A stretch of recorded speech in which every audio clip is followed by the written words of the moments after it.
Filipenses capítulo número 2. E nós vamos dedicar nossa atenção nessa noite em especial aos versículos 5 a 11 do capítulo de número 2. Filipenses 2, em especial os versículos 5 a 11. Conquanto esse seja a nossa porção nessa noite, eu quero nessa leitura incluir também os 4 primeiros versículos do capítulo 2, para que nós possamos perceber a relação entre eles de maneira bem clara, bem nítida nessa noite, enquanto ouvimos a palavra do Senhor. Vou ler então com os irmãos a partir do versículo de número 1. Se há, pois, alguma exortação em Cristo, alguma consolação de amor, alguma comunhão do Espírito, se há entranhados afetos e misericórdias, completai a minha alegria, de modo que penseis a mesma coisa, tenhais o mesmo amor, sejais unidos de alma, tendo o mesmo sentimento. Nada façais por partidarismo ou vanglória, mas por humildade, considerando cada um os outros superiores a si mesmo. Não tenha cada um em vista o que é propriamente seu, senão também cada qual o que é dos outros. Tende em vós o mesmo sentimento que houve também em Cristo Jesus. Pois ele, subsistindo em forma de Deus, não julgou como usurpação o ser igual a Deus. Antes, a si mesmo se esvaziou, assumindo a forma de servo, tornando-se em semelhança de homens e reconhecido em figura humana. A si mesmo se humilhou, tornando-se obediente até a morte e morte de cruz. Pelo que também Deus o exaltou sobremaneira. Ele deu o nome que está acima de todo nome, para que ao nome de Jesus se dobre todo o joelho, nos céus, na terra e debaixo da terra, e toda língua confesse que Jesus Cristo é o Senhor, para a glória de Deus Pai. Vamos orar mais uma vez. Deus eterno, nós te louvamos e agora nós rogamos, ó Deus, a Ti, que por intermédio do Teu Santo Espírito, Tu possas, ó Deus, iluminar o nosso entendimento. De tal forma, Deus, que lendo a Tua palavra a compreendamos, de forma, Deus, que compreendendo a Tua palavra, possamos guardá-la em nossos corações. E nós que aqui viemos te ouvir, te clamamos nessa noite, faça-nos ouvir a Tua voz, em nome de Jesus. Amém. Amém. O milagre mais extraordinário da história é o milagre da encarnação. A encarnação é o momento mais alto da história. A encarnação de Jesus é o centro de tudo aquilo que nós chamamos de fé cristã. É o cerne, é o coração do cristianismo. O Filho de Deus ter se feito homem e habitado entre nós é a notícia, é a verdade, é a informação mais preciosa e mais valiosa que nós temos. Mas embora, conquanto esse seja o maior de todos os milagres da parte de Deus, esse também é talvez o milagre mais contestado pelos homens. Os homens insistem em contestar os grandes feitos de Deus, em discordar das grandes obras de Deus, em questionar as obras perfeitas e sobrenaturais do Senhor, mas talvez não haja nenhum milagre da parte de Deus que seja tão questionado, tão duvidado, tão criticado como o milagre da encarnação. Quantos são aqueles que na história da igreja confrontaram, se levantaram de maneira contrária e odiosa contra a verdade de Deus, que afirma que o próprio Deus, que a segunda pessoa da Trindade, que o Verbo eterno de Deus se fez homem e habitou entre nós. Essa é uma verdade duramente questionada, fortemente criticada, por causa da dureza do coração do homem. E talvez eu poderia dizer a você que 2 motivos, pelo menos, nos fazem crer que esse grande milagre, que o milagre da encarnação, é inaceitável para o coração do homem. 2 motivos me vêm à mente. O primeiro motivo é porque a encarnação é algo extraordinário. Porque a encarnação está acima de qualquer possibilidade de reflexão da nossa parte. O homem não é capaz de criar algo semelhante a isso. Nós não inventamos a encarnação, seria impossível. Porque a encarnação não diz apenas que Deus se manifestou temporariamente em forma humana. A encarnação não diz que o nosso Deus é meio homem e meio divino. A encarnação não diz que Jesus veio, andou em terra como homem e que depois ele abandonou a sua humanidade. Não. A encarnação é a verdade bíblica de que o próprio Deus, que coexiste com Deus desde toda a eternidade, que partilha da mesma essência divina, esse Jesus eterno se fez homem e habitou entre nós. Nasceu de um ventre materno, cresceu como qualquer outra criança poderia crescer. Habitou entre nós, viveu entre nós, sofreu como um de nós. Assumiu a nossa culpa no Calvário, morreu na cruz em nosso lugar e foi exaltado depois de ressurreto e está como homem e ao mesmo tempo Deus, assentado à destra de Deus Pai. Jesus não deixou de ser homem. Jesus não deixou sua natureza humana para trás e foi se assentar em glória só como espírito. Porque do mesmo jeito que o vimos subir, nós vamos contemplar o Filho do homem descer sobre as nuvens com poder e glória. Ele é o Filho de Deus que se fez homem e será homem por toda a eternidade, com quem nós nos relacionamos, porque Ele é o nosso amado. Ele é o Senhor Jesus. O homem não pode aceitar essa verdade, mas há um segundo motivo. O segundo motivo pelo qual os homens combatem, criticam e rejeitam a verdade da encarnação é porque a verdade da encarnação é uma crítica dolorosa ao nosso coração. É porque a encarnação é o centro do Evangelho e o centro do Evangelho nos questiona. A verdade do Evangelho é dolorosa ao nosso coração. Porque a encarnação nos fala da humildade de Cristo como servo, de Cristo humilhado, de Cristo servo de todos, de Cristo vestindo uma coroa de espinhos por causa do amor que tem para conosco. A encarnação nos fala de um Deus habitando em glória sem fim e se rebaixando e descendo para habitar num mundo de pecado. Quando nós olhamos para a verdade da encarnação choca o nosso coração, confronta o orgulho do coração humano. Porque todo homem, alguém já disse, cada homem tem dentro de si, dentro da sua mente, do seu coração, como que um rei que reivindica tudo para si. Há uma espécie de rei assentado no coração de todo homem. Todos nós somos inclinados muito fortemente a queremos que toda a vida gire em torno de nós. Queremos que a história gire em torno de nós. Nós queremos, com muita constância, ser a personagem principal da nossa própria narrativa. Tudo precisa girar em torno de nós, porque existe um rei dentro do nosso coração que reivindica ser dono de tudo. Quando nós olhamos para a encarnação nos confronta. Quando nós olhamos para o Cristo encarnado, que se fez homem, que se humilhou e veio habitar entre nós como um de nós, isso choca o nosso coração. Essa não é a expectativa dos homens. Essa não era nem sequer a expectativa dos religiosos no tempo de Jesus. A expectativa de que o Messias deveria vir com pompas, com glória, com poderio, mas o Messias veio e se deitou numa manjedoura, simples, humilde, crescendo no anonimato, servindo a todos, morrendo pelos seus, humilhado. A encarnação é uma grande confrontação do nosso coração. Não é à toa que o apóstolo Paulo, no versículo de número 5, que dá início a essa sessão que nós estamos lendo essa noite, nos chama a ter em nosso coração o mesmo sentimento que houve em Cristo Jesus. E sabe qual é o contexto que Paulo diz isso aqui?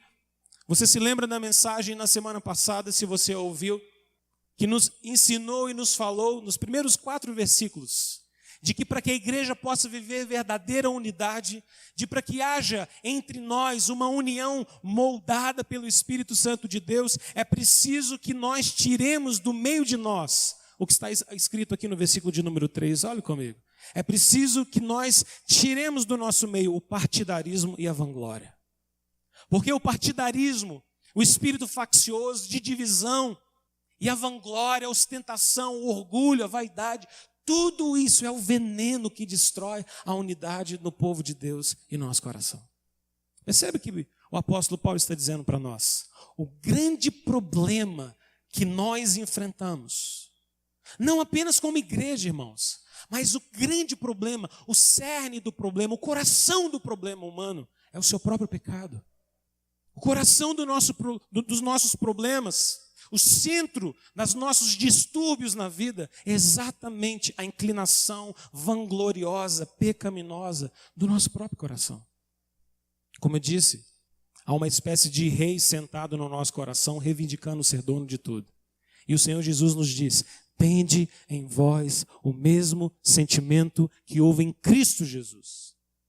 Porque a única possibilidade de nós nos livrarmos da nossa própria inclinação pecaminosa, a única possibilidade de nós vivemos em união, de nós vivemos uns com os outros, de nós termos perdão que nos une, que nos molda, a única possibilidade de haver entre o povo de Deus, a única possibilidade que há de haver dentro da sua casa, no seu lar, no meio da sua família, uma paz verdadeira, uma comunhão verdadeira, é se nós tivermos em nosso coração o mesmo sentimento que houve em Cristo Jesus.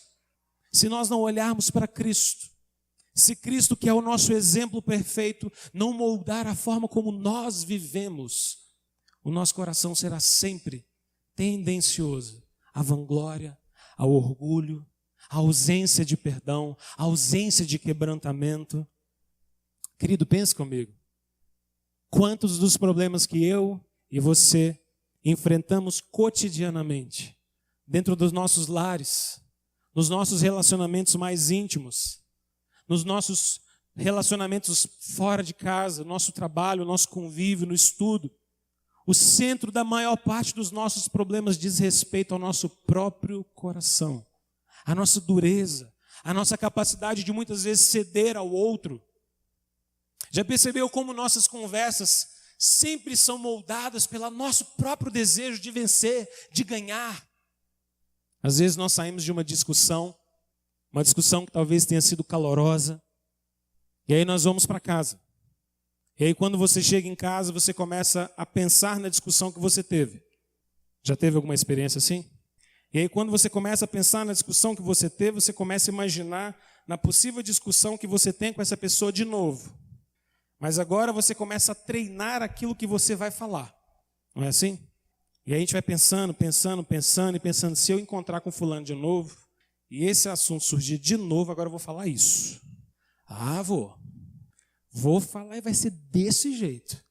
E é interessante porque você vai treinando, aí você pensa, não vou falar isso não, vou falar outra coisa. Eu vou falar isso, porque isso vai funcionar bem mesmo. E é interessante que você vai pensando em várias hipóteses em uma espécie de vários ensaios sobre como será essa futura conversa.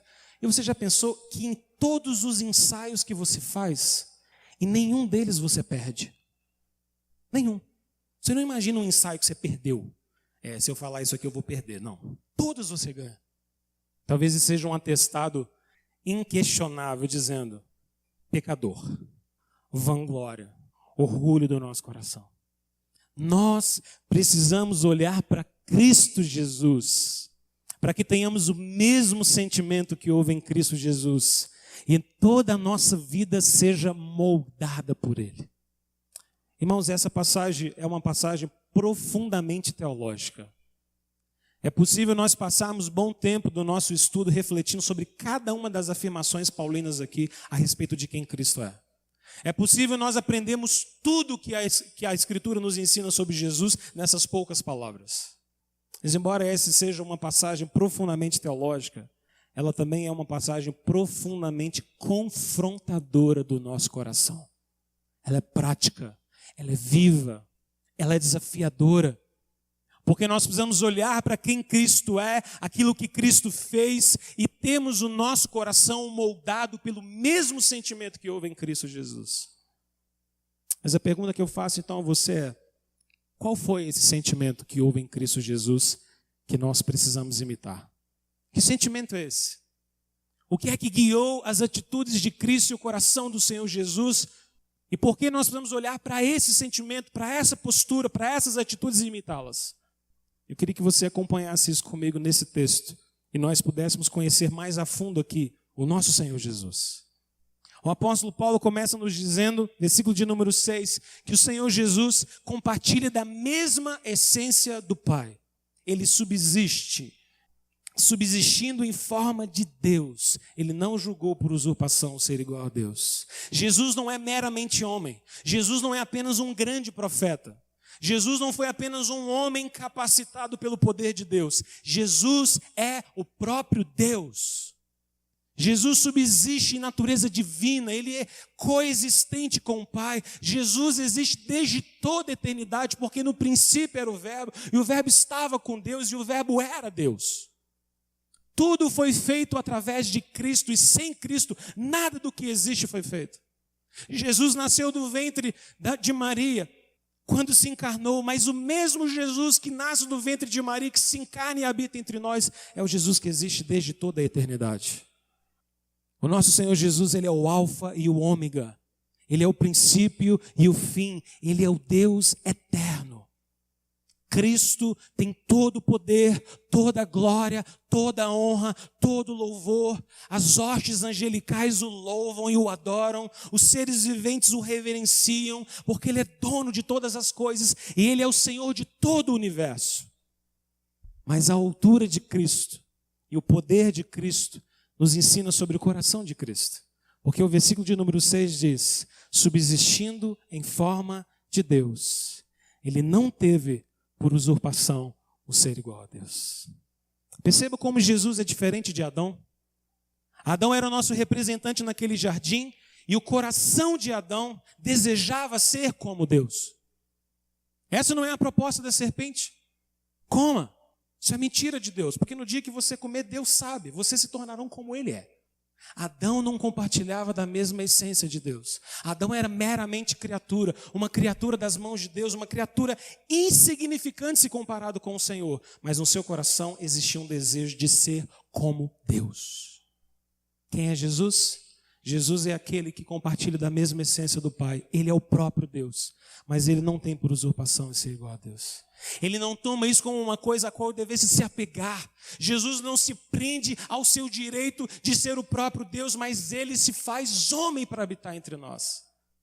Irmãos, quando nós cultivamos humildade no nosso coração, nós estamos simplesmente abandonando uma pretensa vaidade do nosso coração. É uma imagem que nós criamos de nós mesmos que nós precisamos abandonar. Mas quando Cristo se fez homem e deixou sua glória eterna para que pudesse experimentar o mais profundo da humilhação e habitar entre nós. Você já pensou isso? Ele não teve por usurpação o ser igual a Deus. Mas Jesus ainda dá um outro passo. Versículo 7 diz que a si mesmo ele se esvaziou. Jesus não deixou seus atributos, Jesus não deixou de ser Deus, Jesus não deixou de ter todo o poder, ele continua sendo poderoso, sendo eterno. Quando ele se fez homem, ele continua tendo todos os seus poderes, mas ele se esvaziou de si mesmo. Ele se rendeu, ele se humilhou no seu coração. Jesus veio habitar entre nós e o seu nascimento foi como um nascimento comum, sua vida como uma vida comum. Jesus nunca usou todos os seus poderes para benefício próprio. Quando Jesus tinha que sair de um lugar para o outro, ele ia como qualquer um de nós iria, ele ia andando. Interessante porque existem alguns livros heréticos na história da igreja que dizem que quando Jesus ia de uma cidade para outra, não tinha como ver as pegadas dele. Não tinha como ver as pegadas dele, porque em tese ele ia levitando, usando o seu poder para não cansar. Mas esses são livros heréticos, que na história da igreja tentaram fantasiar alguma coisa a respeito do poder de Cristo. Mas quando Jesus ia de uma cidade para outra, Jesus ia andando sim, ao ponto de se cansar, de ter sede, de ter fome, de ter frio, de ter limitações humanas, porque ele se esvaziou. Ele não teve por usurpação ser igual a Deus, ele não usou todo o seu poder e toda a sua capacidade, toda a sua onipotência para benefício próprio. Quando Jesus foi tentado por Satanás no deserto, Satanás ofereceu para Jesus tudo que era de Jesus. Você se lembra? Lance daqui, lance do pináculo, e os anjos do céu vão vir te socorrer. E Jesus diz: não é correto tentar o Senhor teu Deus. Ajoelhe diante de mim, eu te darei todos os reinos da terra, mas no final das contas todos os reinos pertencerão a Jesus. Transforma essas pedras em pães e se alimente delas. Mas o próprio Jesus é o pão que dá vida a todos nós. Mas naquele deserto, Naquela tentação, Jesus não usou seu poder, sua capacidade para benefício próprio, mas esvaziado de si mesmo, ele se humilhou. Ele dependeu do poder de Deus, e quando a tentação acabou, quando Satanás o deixou, você se lembra o que acontece? Os anjos do céu descem para que pudessem assistir a Jesus, para guardá-lo, para protegê-lo. Mas ele não chamou os anjos do céu exercendo o seu poder simplesmente por causa do seu desejo, embora pudesse fazer isso. Mas se esvaziou e dependeu da vontade de Deus. Ele não teve por usurpação ser igual a Deus, a si mesmo se esvaziou. E Jesus dá um terceiro passo. Jesus assumiu forma de servo. Irmãos, pensem em todo o ministério de Jesus. Eu não vim para ser servido, eu vim para servir e dar a vida em favor de muitos. Jesus fazia milagres e dizia àqueles que eram abençoados por suas mãos: não conte a ninguém. Jesus fazia curas extraordinárias e dizia: não conte a ninguém. As multidões começavam a se juntar em torno de Jesus para poder glorificá-lo e declará-lo rei. E Jesus saía de lado, porque ele era servo, porque ele veio para servir. É interessante como olhar para Jesus como servo molda e muda a forma como nós enxergamos nossa vida. Quantas vezes no seio da igreja, quantas vezes na nossa vida nós entendemos que maior é aquele que governa, que manda, que dita, que dá direção para todas as coisas, que tem a última palavra, que é sempre agradado. Mas quando nós olhamos para Jesus, nós compreendemos que maior é aquele que serve. Quando Jesus se reúne com seus discípulos na última ceia, ele tira seu manto, amarra uma toalha e passa a lavar os pés dos seus discípulos. Para que aqueles discípulos pudessem compreender, assim como eu e você, que o maior no reino dos céus é aquele que serve. Nós somos chamados para servir, porque Cristo Jesus nos serviu. Ele veio dar a sua vida em nosso favor. Não teve por usurpação ser igual a Deus, esvaziou-se de si mesmo, assumiu forma de servo. Mas há um próximo passo aqui. Jesus se torna semelhante aos homens. Pense em todas as dores que Jesus compartilhou conosco, porque a Escritura diz em Hebreus que nós não temos um sumo sacerdote que não possa se compadecer das nossas dores. Jesus em tudo sofreu, em tudo foi provado. Quando você estiver passando pelas mais dolorosas experiências da sua vida, olhe para a cruz, olhe para Cristo, olhe para o sacrifício dele, porque isso vai trazer paz ao seu coração. Se o nosso Redentor sofreu como sofreu, ele que é o próprio Deus, os nossos sofrimentos perto disso se tornam tão pequenos, não é verdade? Olhe para a cruz. Ele tornou-se em semelhança de homens. Irmãos, Cristo padeceu tudo que nós padecemos. Cristo teve que esperar o tempo certo para começar o seu ministério. Cristo teve que lidar com o tempo de Deus, com a hora de Deus. Cristo teve que lidar com um processo de aprendizado. Crescer como uma criança, como um adolescente, como um jovem, como um adulto. Jesus sentiu e vivenciou todas as experiências que você e eu sentimos: calor, frio, fome, sede, porque ele se tornou semelhante a nós. Nós temos um Redentor que conhece cada uma das nossas fragilidades. Você nunca vai fazer uma oração e clamar a Deus por socorro por uma coisa que Jesus não sabe exatamente o que você está pedindo. Porque o teu Redentor conhece cada uma das suas enfermidades. Ele se pode compadecer de cada uma delas. Ele se fez semelhante aos homens. Cristo Jesus foi reconhecido em figura humana e a si mesmo se humilhou por nós. Lembra do ministério de Jesus, irmãos? Não apenas ele se fez semelhante a nós, mas Jesus sofreu profunda humilhação. Jesus foi rejeitado pelo seu próprio povo. Jesus foi preterido quando a multidão escolheu um homem bandido, assassino, para ser liberto em seu lugar. Jesus foi espancado e humilhado pelo Império Romano, porque Pilatos não tinha coragem de lidar com a verdade. Jesus foi esbofeteado, humilhado, passou por vexame público, nu, sendo humilhado por todas as formas possíveis até ser encaminhado para a cruz. E em nenhum momento Jesus abriu a sua boca. Jesus não se defendeu. Jesus não buscou a sua própria causa. Jesus não saiu defendendo o seu ministério. Jesus não ficou esbravejando e criticando aqueles que o esbofeteavam, mas como um cordeiro, silenciosamente ele foi levado para o matadouro. Ele se humilhou a si mesmo em nosso lugar. Mas ainda vai mais profunda a humilhação do Senhor Jesus. Porque o versículo de número 8 diz que ele se tornou obediente e se tornou obediente até a morte. Jesus obedeceu ao Pai até o último segundo. Lembra da sua oração dolorosa no Getsêmani? Senhor, se possível, afasta de mim esse cálice, Senhor. É doloroso demais esse cálice. Machuca demais saber tudo que vai me acontecer daqui a algumas horas. Se possível, Senhor, afasta de mim. Afasta de mim. Mas que não seja feita a minha vontade, mas a tua vontade. Jesus foi obediente até a morte. Até a morte. Mas não só obediente até a morte, mas Jesus é obediente até a morte. E morte de cruz. No tempo de Jesus, talvez essa fosse a morte mais dolorosa. A maioria daqueles que eram pregados em madeiro não morriam por causa das feridas que eles tinham. Morriam asfixiados com o seu próprio sangue.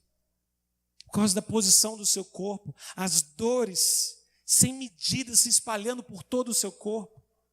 E o Filho do Homem, o Filho de Deus, estava ali pregado naquela cruz por amor de nós. Porque ele foi obediente até a morte e morte de cruz. Mas esse mesmo Jesus, irmãos, versículo 9 diz que Deus o exaltou. Depois de ter passado pelo caminho do Calvário, Jesus foi exaltado. Ele foi ressurreto de dentre os mortos. Ele foi recebido na glória. Os anjos e as hostes angelicais receberam o Cristo vivo, ressurreto, poderoso. E Deus deu a ele um nome, um título de glória que está acima de todo nome. E o nome de Jesus é poderoso para transformar vidas. No nome de Jesus muitos corações são transformados. No nome de Jesus o império das trevas se quebranta e se rende diante dele. Porque esse é um nome glorioso, poderoso e um nome acima de todo nome. Mas Jesus é glorificado depois de ter passado por um vale de dor, de sofrimento e de obediência. A Bíblia diz que todo joelho precisa se dobrar diante do nome de Jesus, nos céus, na terra, debaixo da terra, e toda língua vai confessar que Cristo Jesus é o Senhor. Agora, preste atenção aqui. Como isso se aplica à nossa vida?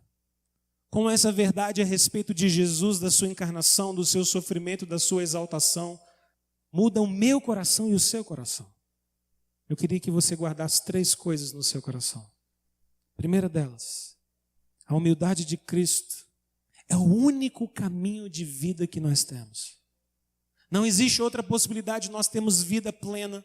Não existe outra possibilidade de nós termos uma vida orientada pela graça de Deus. Não existe possibilidade de nós termos uma vida equilibrada em nosso próprio coração se nós não olharmos para a humildade de Cristo e aprendermos com Ele.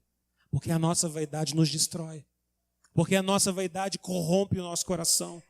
Porque a nossa vaidade cria problemas nos nossos relacionamentos. Porque a vaidade do nosso coração destrói nossos casamentos. Porque a vaidade do nosso coração destrói a vida da relação de pais com filhos, de filhos com pais. Porque a vaidade do nosso coração destrói as nossas amizades. Porque o orgulho do nosso coração confunde e atrapalha nossos empreendimentos em conjunto. Porque a vanglória do nosso coração e o partidarismo dizima a vida da igreja, acaba com a vida da igreja, destrói nossa comunhão no Espírito.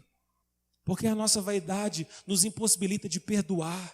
Porque a vaidade do nosso coração nos impossibilita de ter a mente no lugar, de pensar sobre nós mesmos com equilíbrio. E nós acabamos nos tornando tão cheios de nós mesmos, só olhando para Cristo Jesus e para o seu testemunho de humildade, é que eu e você podemos ser livres da nossa própria vaidade. A segunda verdade que eu queria que você guardasse no seu coração é de que a humildade de Cristo é o fundamento da nossa verdadeira comunhão. Não existe possibilidade de nós termos comunhão, irmãos, sem humildade no nosso coração. Sabe por quê? Porque o perdão sempre é doloroso, mas sem perdão não existe comunhão. Se nós não tivermos um coração perdoador, nós nunca vamos andar juntos.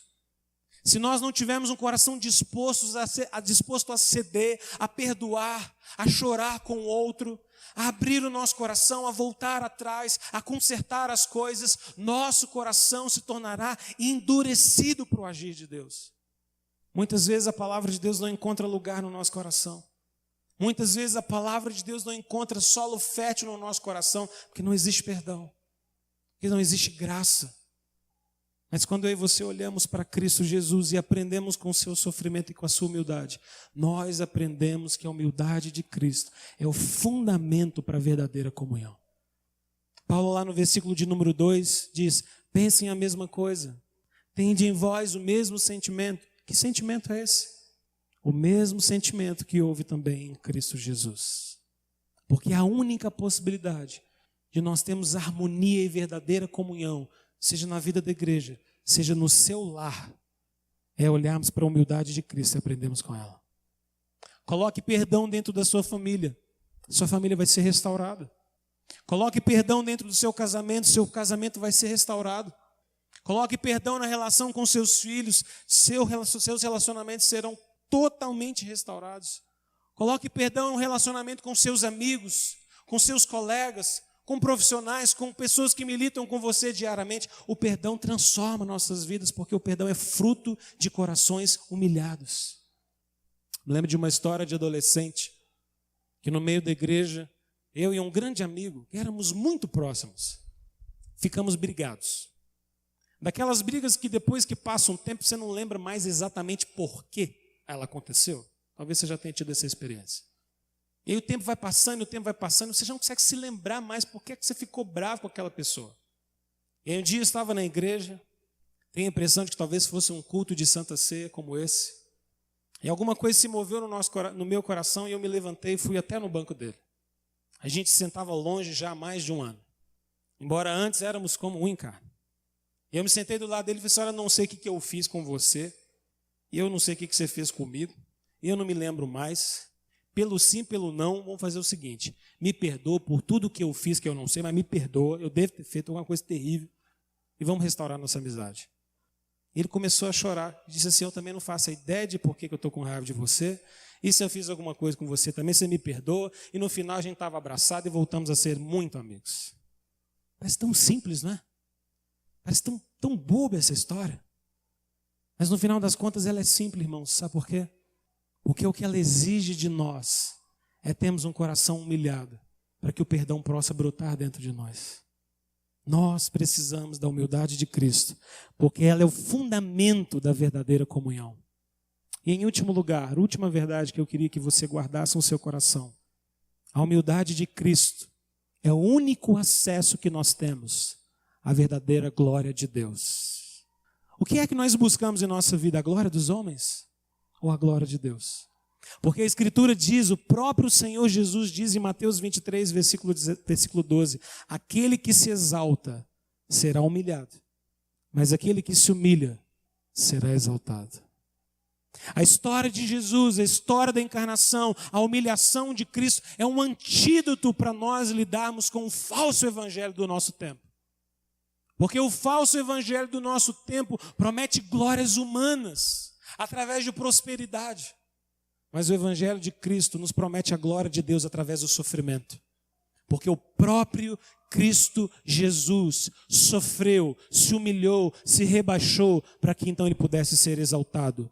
Todo aquele que se exalta será humilhado, mas aquele que se humilha diante do Senhor será exaltado pelo próprio Deus. Esse é o caminho para nós termos a verdadeira glória que nos vale alguma coisa. O que significa o aplauso dos homens? Podem ser, na maior parte das vezes, bajulação. Podem ser, em boa parte das vezes, falso. Mas a glória que vem de Deus é verdadeira. Se nós nos humilharmos diante dele, ele mesmo vai nos elevar. Ele mesmo vai nos levantar. Porque o único caminho para a verdadeira exaltação é o caminho de cruz, é o caminho do Calvário, é o caminho de Cristo. Que o Senhor possa nos dar profunda transformação do nosso coração e nos humilhar na presença dele, para que sejamos restaurados diante dele em nossa vida. Amém. Amém.